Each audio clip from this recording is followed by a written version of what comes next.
that out of the game.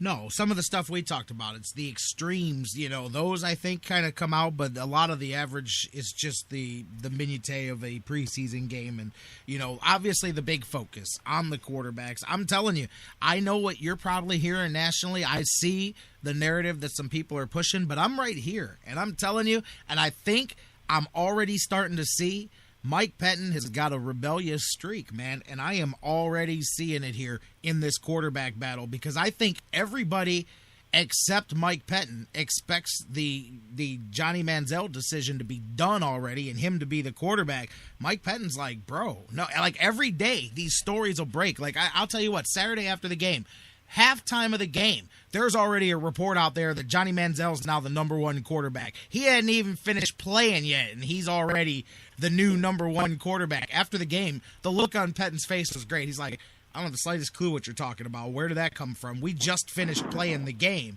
And then the next day, the report was out. Manziel's going to start the next game and blah, blah, blah. He's like, again, where did this come from? And here we are now, Wednesday, midweek here. He has continued to keep Brian Hoyer number one on the depth chart. He's continued to say that they're going to mix the reps, but nothing has been earned yet as far as changing the depth chart. He is truly, it seems to me, which is a good thing. To me, it's a good thing. Whether the pressure's coming from Haslam, whether it's coming from the fans, no matter where it's coming from, in his opinion, the way things are going, he likes the way things are going, and he is not going to be forced into changing his schedule or his thought process on this quarterback race. Well, nor should he be, and I've certainly seen, the narrative you're talking about, but I can only speak to myself. And my thought process before the season, before training camp, as training camp started, my thought process was that Brian Hoyer was going to be there in week one. He was going to be the starter because of the off-season Johnny Manziel had. And we talked about it time and time again. I just didn't think he was going to be ready. And now we are where we are. I've tempered that a little bit. I think it's shifted dramatically, and I would say that it's probably 51-49, certainly not 90-10, but it's probably 51-49 that Johnny Manziel is going to be the starter week one. And, that to me speaks to the chasm in physical ability between Manziel and Hoyer, and there is. It's pretty significant. You're talking about a guy who's a number one draft pick against a guy who was undrafted and had 4 stops in 5 years. There's a significant difference in just a base physical skill set, and I think the Browns are beginning to see that. But the only thing you know from week one of the preseason is that, well, I'll temper that. There's 2 things. Tyler Thigpen played himself out of a job. Right. That's number one. and number 2 is after watching Johnny Manziel and you saw him on that read option on the 3rd and 1 play and another running play, dipping his shoulder in, he better temper that kind of stuff because if he keeps doing that, it's not going to be an issue because he's going to be hurt. And it's great, and people can get all gung ho and say, what a tough kid, this and that. But it's not a matter of if; it's a matter of when. If he keeps playing like that, he's not going to last the season. I agree. And you know what, though? Let me throw this out, and let me just throw this at you because you watched the same game that I did, but from a different place. So, as I watched Manziel, and this is part of what I take into my evaluation, he did everything that you thought he does. When the play breaks down, he can run. I actually think that he's going to be more successful running when it's not planned than when it is. I think his planned runs may not be as successful because that's kind of the way he plays. But, look at the first series. And again, this is his first time in there, and it's preseason.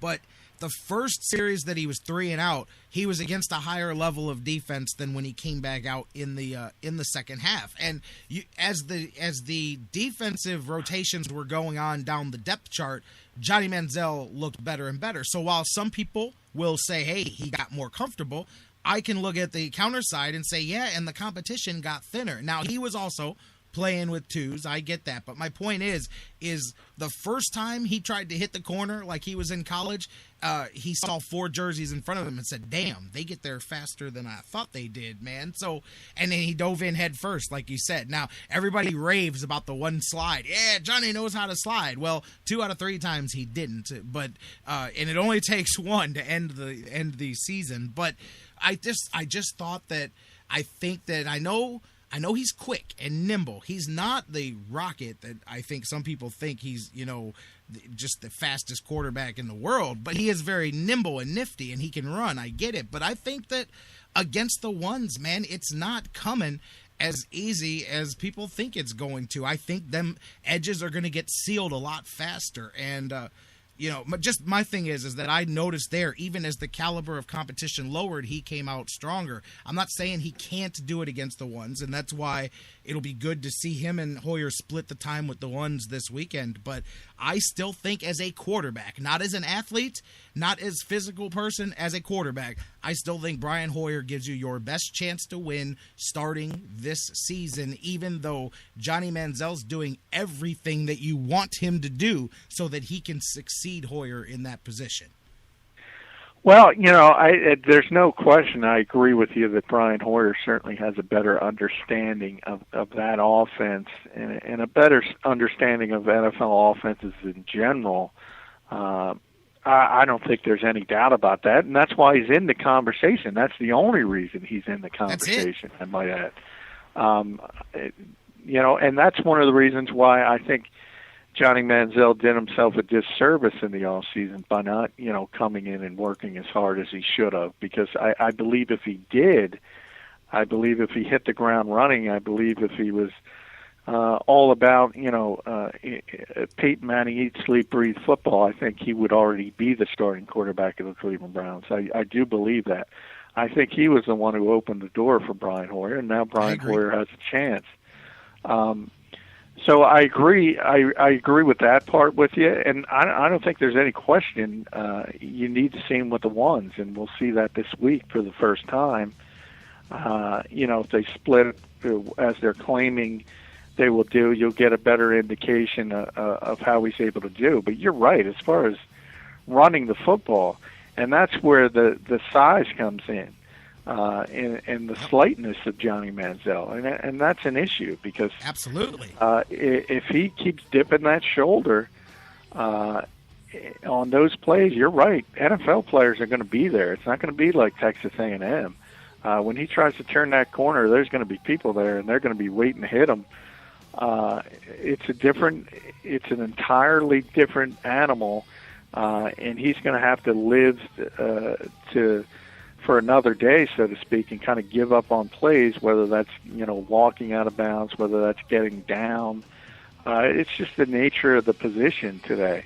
Everybody has to do it, not just Johnny Manziel, but especially a guy who's that slight. And I think if you see Russell Wilson in Seattle, he's learned that quickly, and he understands that because he's the one guy in the NFL I can compare Johnny Manziel to. I don't think the comparisons to Drew Brees, those are strictly based on stature, and that's it.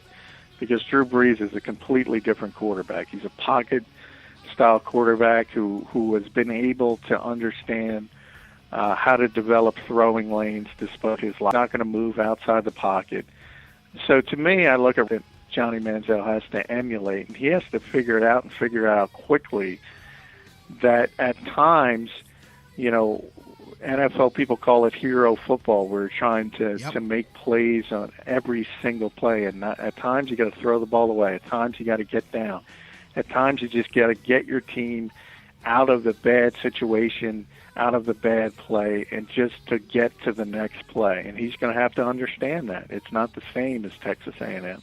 Oh yeah, you heard him say, a lot of controversy when they were saying that about RG3. Like there's, he wants every play to end in the touchdown and the big play, and that's a good thing, but it can also be a bad thing, like you said, because sometimes you got to know when to pack it in and come back for another day, and you have to, take what which is one of the things Hoyer does best, is taking what the defense gives you. I want to throw this out to you because I don't know how much you've seen this week, but okay, all the noise came out Saturday night about, and I said the stories about, I'm telling you, the game was not over. Word was already out that Manziel was the new number one.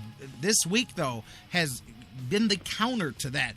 Monday and today, Hoyer ran with the ones. Yesterday, it was Manziel. It was more of a split, actually. It was still, I would say, of the 3 days, Hoyer still ran with the ones 75% of the time. But that and the lack of changing the depth chart shows me that he's still going to be technically considered the starter in this game. But here's my question for you is, I don't know if you've seen, but performance-wise, this week has been, now today it's a rough start, but this week has been Hoyer's one of his better weeks since they came back. And Manziel had what some people have called his worst week of practice here early on, which I find mentally kind of funny, seeing as the narrative switching, that all the pressure is supposedly changing, yet Hoyer's coming out firing, which is some of that veteranness, and Manziel taking a step back. Like you say, almost continuing to open the door for Brian Hoyer to just keep stepping in front of them. It's almost happening again here this week. Well, I can tell you nationally, there's even been stories, and I think, that's the Rex Grossman angle, and the fact that Kyle Shanahan is there. There's even been stories that Cleveland is looking to trade Brian Hoyer. Just a few minutes ago, by the way. Brought in a guy he's comfortable with to be the backup for Johnny Manziel. So I think that's, kind of people reading the tea leaves. What are your thoughts on that? I was going to bring that up on the way out here because Pettin today specifically said that is 100% absolutely not true, and that those are just fabricated stories put out there to churn the rumor mill. He didn't pussyfoot around it. He completely burnt that down and said absolutely not. I don't think he would have been that definitive otherwise. I think he would have said, personnel's always flux. We love Brian. We wouldn't be looking to trade. But to come out and say absolutely 100% not true, fabrication, unless he's just willing to burn his credibility in training camp, I kind of give some credence to that because I've seen that story too. And I think that's insane. You don't even know what Rex Grossman has left in the tank. Personally, I think Grossman's here for to be honest, if Hoyer's the starter, I think Grossman's here to spend the season sitting next to Johnny Manziel and coaching him up on every play of the game so that he is not wasting one moment of development if he's not the starting quarterback.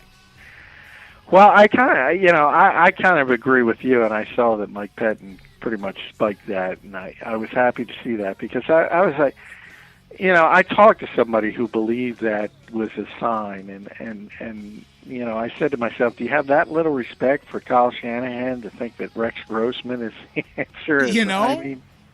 I'm sure he feels comfortable with him as a third string quarterback, and he's a veteran guy, and I don't even necessarily buy that part of it because I'm not sure I want Rex Grossman teaching Johnny Manziel anything. True. Rex Grossman was just at his apex, was a horrible mechanical quarterback. I don't like him at all. As far as as far as the mechanics of the position go, he's the last guy you want teaching a young player. So I don't buy it. I don't buy any of it. I just think they thought he was better than Tyler Thigpen, and I even question that, to tell you the truth.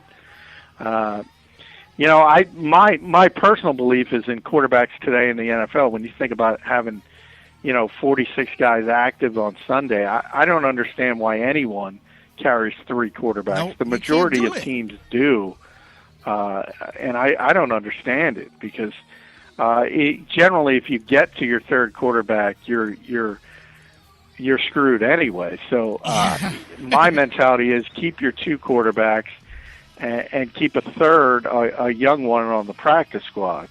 And if you have to elevate them, fine. But I don't even understand the three quarterback system.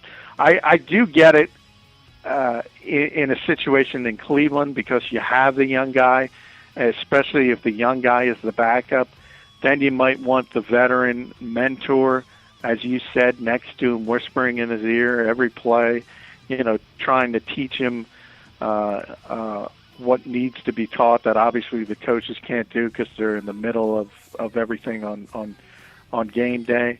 That part of it I can understand, but again, I'm not sure Rex Grossman is the guy you want in that position. I agree. So and Rex I Grossman, just think I think it is what it is. They think he's an upgrade over Tyler Higby.